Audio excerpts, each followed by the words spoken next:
profilo Instagram appunto della vostra radio. Una diretta che avrà come protagonista direttamente da Los Angeles Yungblud, un artista che noi seguiamo da tempi assolutamente non sospetti, da quando in quel 2017 pubblicava il primo singolo I Love You Will You Marry Me, che noi abbiamo passato tantissimo. Se andiamo indietro proprio a ripensare a quel momento, abbiamo un artista che è cresciuto tantissimo, non soltanto per quelle che riguardano le sue influenze musicali. Quel brano a me ricordava quasi dei giovani Arctic Monkeys per quanto riguardava proprio il sound e la proposta musicale. Poi Dominic è andato avanti in maniera secondo me molto eclettica ma terribilmente efficace, quindi c'è stata proprio un'evoluzione che ci ha convinto particolarmente. Magari i puristi del rock and roll con le tante influenze del suo suono sono rimasti un po' così disorientati. Io credo che oggi possa essere sicuramente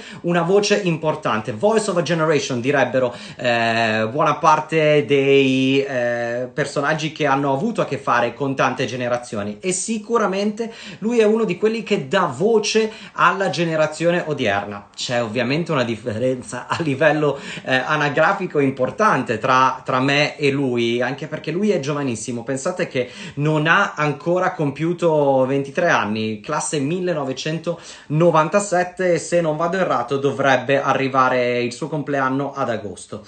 Io sono a casa, come vi ha ricordato tante volte anche Alteria, in smart working. A breve dovrebbe arrivare la richiesta di partecipazione dal profilo di Yungblud. Nel frattempo una specifica importante: siccome, come sapete, le dirette Instagram vengono condivise non soltanto da questo profilo, ma quindi anche dal profilo dell'artista, noi andremo a fare la diretta in inglese. Poi probabilmente lo staff incredibile di Virgin Radio riuscirà a tradurla e a postarla come podcast magari nei prossimi giorni. Nel frattempo io vi chiedo un po' di pazienza, proprio perché parliamo a un pubblico internazionale. Io farò del mio meglio. Dom, if you're there, can you please send us the request for joining us live? Because I'd like to talk to you. You're straight from LA, so it's a long-term communication. So if you want to join us, let's see. Here we go. We're getting live right now. Ciao Italia! Yes! Hey! Ciao Italia, how are you? I'm pretty good. You're safe, man? I'm very well, man. I'm very well. It's all a bit weird, but ciao Italia. I miss you. Ti amo. Ti amo, ti amo, ti amo. Italy loves you so much. So many people text me about this live direct. They're so excited on having you here on Virgin Radio. The very first time we met was February 2018. So many things happened for you in your career since that moment, right?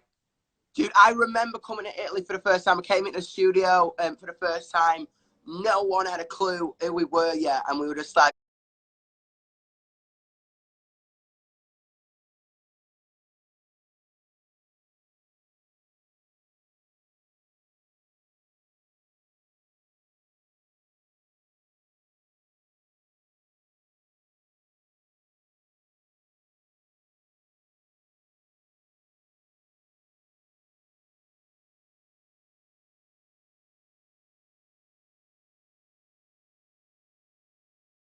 I spent the whole time saying like ti amo, and everyone's just like shouting like bellissimo all the time. I'm like, yeah, the whole show.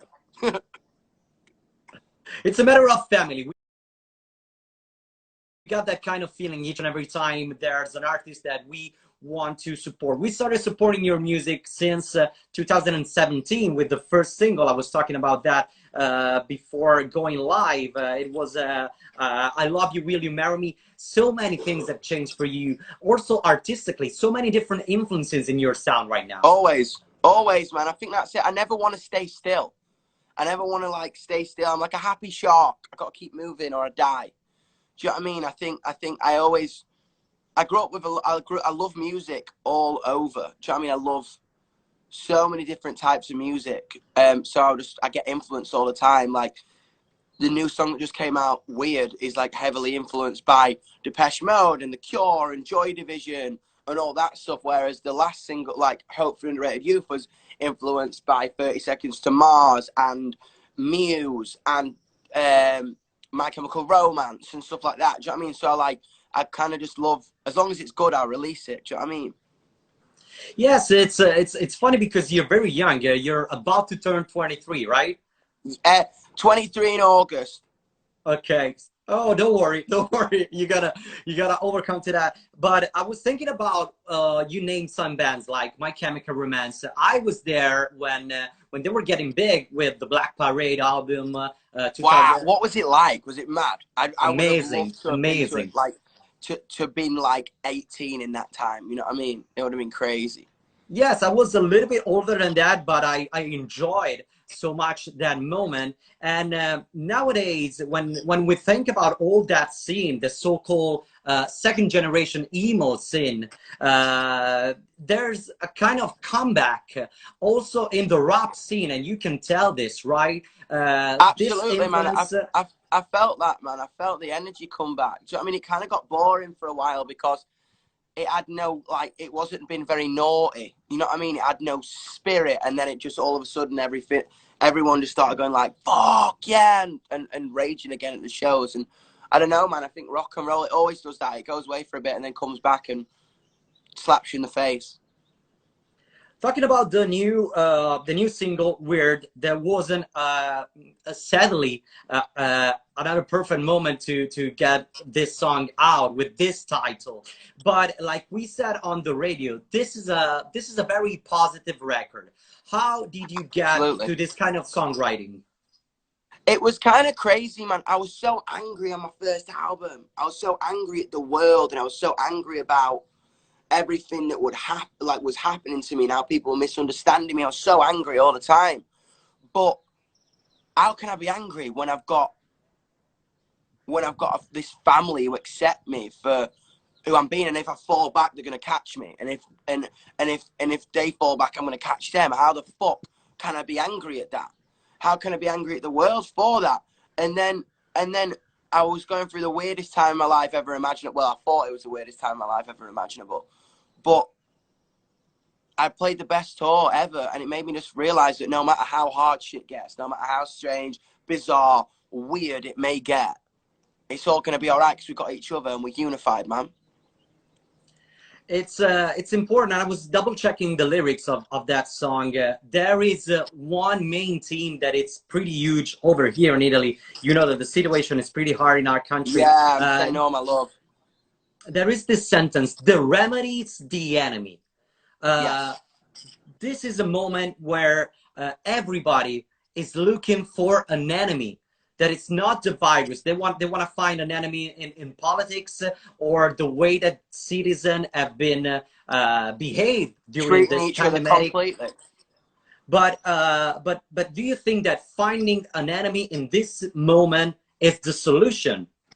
Absolutely not. We need to be together to be able to fight this. You know what I'm saying? If we are stronger when we're united, because I always look at it like at a foundation. If you're gonna push something, if you're standing on one leg, you're gonna fall over.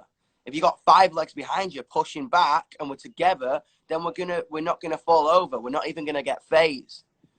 You know what I'm saying? So I literally genuinely think this is a time, man. I think this is genuinely a time to tell the people. I keep saying this sentiment, but you tell the people you love that you love them. Help people, bring people up, because people are fucking scared right now. I'm scared right now. Do you know what I mean? But it's all right. It's all gonna be okay if we stay together. You know. I totally agree with you. There is another sentence in the song that really affects me. It's only those who are awake will make mistakes. As you can see from my hat, I grew up with the do or do not. There is no try philosophy from Star Wars. So I totally agree with that. You've done so much through your career for your audience. You put on a show, the Yungblud show, also during this pandemic. So you are totally someone who does things, and this is mainly important.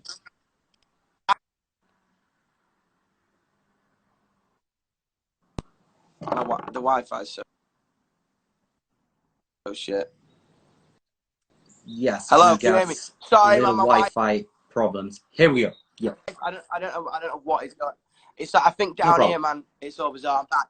So as I was saying, like that line is so important to me because it's about facing who you are, and like only those who are asleep won't make mistakes, don't get critiqued. When you stay asleep, no one. When you stay reserved, no one can judge you. No one can attack you. So sometimes that's easier to stay asleep and to stay enclosed. But if you go awake, that's how you'll make mistakes. That's how you'll figure out the people who aren't going to be right in your life. That's how you figure out the people that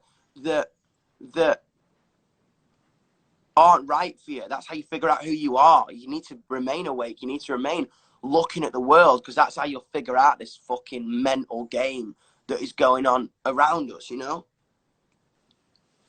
We've been talking about this single, but there is a record, I suppose, that is gonna come next. How much this global situation changed some kind of programs of schedule for this new music? As I say, this song was supposed to come out later in the year, but I figured out right now everyone's in the same boat. Everything is so weird and bizarre and crazy and messed up. So I wanted to do it now. And as I say, I've got an album ready to go. I finished it. I came out and I was ready to start putting the music out really quickly. And I just got to figure out the best way to kind of. I always want to put music out that reflects the times and reflects the mood. That's kind of my whole plan always, because then that's when it feels right. So you write songs with a feeling, and when that feeling becomes apparent to the rest of the world, then it's a good time to put that song out. So I'm really excited, man. I can't wait for everyone to hear the album, because I just wanted to write an uncensored, neat whiskey version of the way life is. This is an album about life, completely off the fucking wall, no holdbacks. Just this is what I've experienced, and I feel this is what everyone else is experiencing, you know? I can easily imagine that this record will have no genre. You can have everything in your music, from rap to punk rock to some LCD sound system feeling. Completely. And that's the thing about it, is like there is very heavy shit on there, like really heavy, like a mosh pit central, where everyone can lose their fucking heads and get off the tits to it. But then there's really like slow, sad songs as well, which I can't wait for people to hear that, because I remember playing, like when I played last year on my tour, I was playing some of these acoustic tunes that I would, after all the madness, I would just take it down and play an acoustic song and we'd all sing together. And they were some of my favorite moments. So I wanted to write some slower songs as well. In between the madness, we can all grab each other and cuddle when this is over, you know? I can imagine that this roller coaster feeling through the song and through the live set is something really important for you. I always like bands that are able to do that. Is there any example, any band that you watch live with that kind of feeling that you feel connected to? Yeah, man, Green Day. I remember watching the Bullet. If you've seen that Bullet in the Bible video of Milton Keynes, that is my dream gig ever. Like that, like to play that. There was 65,000 people there, and they just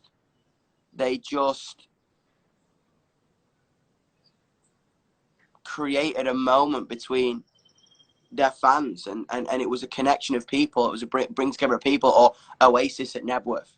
Those big shows. Tom, you on my Twitter? Everyone's sorry, my Tom's on my Twitter, and everyone's like, "Who's on your Twitter?" It's Tom, by the way. Sorry. Okay. Talking about Green Day, you got super close to have a collaboration to artists like that, because you constantly work with somebody like Travis Barker, and Yeah. this is something special. I guess that every single collaboration you had through your career has been important for you, because it had it like a little pieces to the puzzle of your life. Completely. That's literally it, man. It's like, I can't believe I worked with Travis Barker. That guy was literally on my wall growing up. Do you know what I mean? Travis Barker seemed to do very, very naughty things.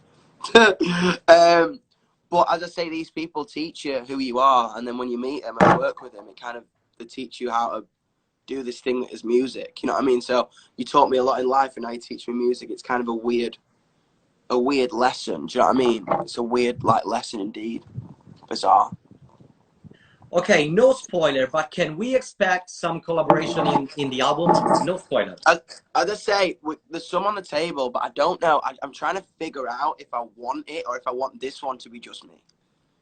Okay. You know what I Okay. mean? I'm having that battle in my head. I don't know yet. Okay. There is one thing that I guess was very important for you when you took part of the soundtrack of 30 Reasons Why. I thought that that could be something personal for what you said through the press release and something like that. How was it that moment for you? Yeah, dude, that was crazy. As I say, that show's got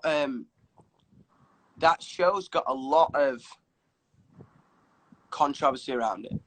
And for me, a show like that is really good because it allows people who wouldn't necessarily normally take a look into the side of a mind of an anxious person to understand it.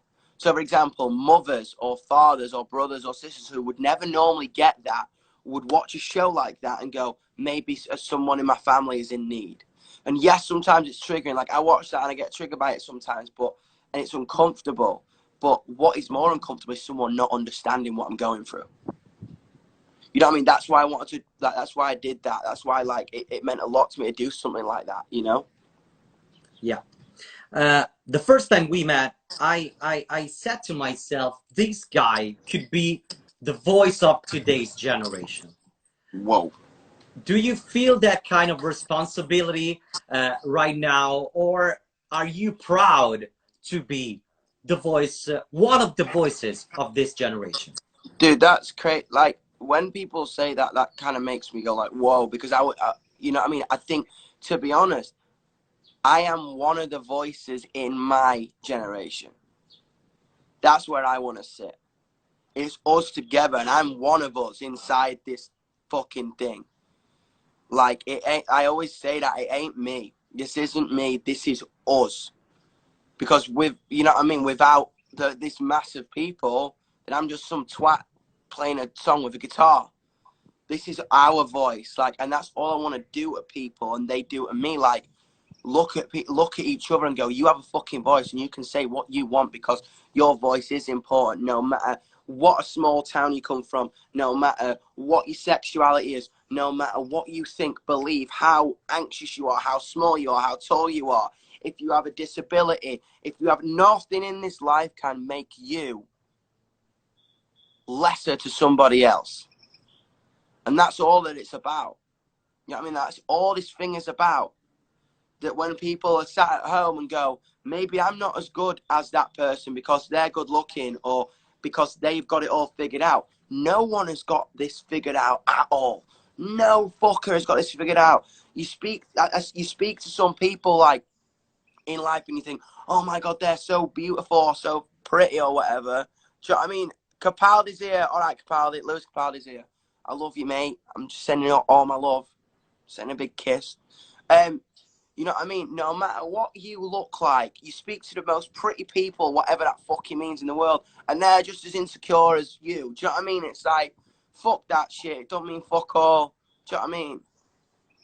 It's a matter of family. I found my family in music when I was a teenager. And so I see these two words getting together through music. We said My Chemical Romance era, the Black Parade, that record was a record that we can, in a way, try to associate with the underrated youth. It's about teenagers getting together, feeling the same disease and sharing. Sorry, the signal cut out for 1 second. Can you say it one more time? Sorry, you went No. all like robotic for a second. You're like, Okay, no problem. I was just saying that the feeling that the Black Parade from My Chemical Romance created back in the days was kind of the same feeling that maybe the new generation is able to share with the underrated youth project. Dude, that's what I want. That's something that I wanted because when I heard that album for the first time, I felt, oh my fucking God. You understand me and you don't.